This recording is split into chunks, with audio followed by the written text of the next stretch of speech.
Something you want to make sure of in your downswing is to have your trail elbow underneath the lead elbow as you're entering into impact. That is definitely going to promote a more shallower angle of attack. If that right elbow gets high, you can see that's not going to be shallow. That's going to be kind of steep, if not over the top. So watch good players. You'll definitely see that right elbow getting nice and close to that right side. And you'll also notice that the club head is more behind the hands. This is known as shallowing the club. If you get your right elbow away from the seam of your shirt, so to speak, you can see that it's also going to be steep.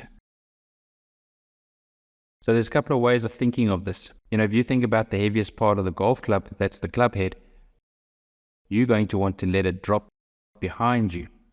Let the weight drop behind you. A big mistake a lot of golfers make is to get the weight of the club head dropping in front of the belt buckle. You want it to drop more behind your tailbone. So think about your club's sweet spot. Think about the sweet spot staying behind the tailbone for a lot longer as you're approaching the impact zone. So that's a good way of thinking of it.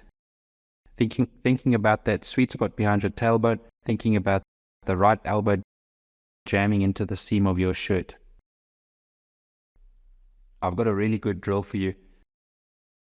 And it's when you take an alignment stick and you stand next to a wall and you get the wall plus minus 2 inches away from your tailbone. And the idea here is to stay away from the wall when you're going back, and then with the alignment stick scrape the wall up to about hip height and then move into the impact zone. You can also turn a golf club upside down. Just make sure you've got that 2 inches or so away from your tailbone. Swing up, stay away from the wall, scrape the wall. Just make sure it's a wall you don't mind getting dirty.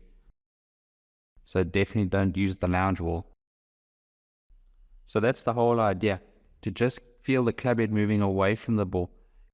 If you look at it, if you think about sports where, like let's take baseball or even tennis, where the sweet spot of the racket or the bat is behind because it's already flat. The thing is, with a golf ball being on the ground, that's kind of not so easy. It's not so easy to think of getting shallow because we want to dig it out there. We want to lift that ball up in the air. But we've got to think about lifting it by more of a shallow swing and not by a steep digging angle of attack. So that's why this is really important here. Get that club head dropping, the sweet spot behind the tailbone, and then into impact from there. With the wall drilled where the wall's behind you, scrape the wall up to about hip height and go from there. It's a very, very good one.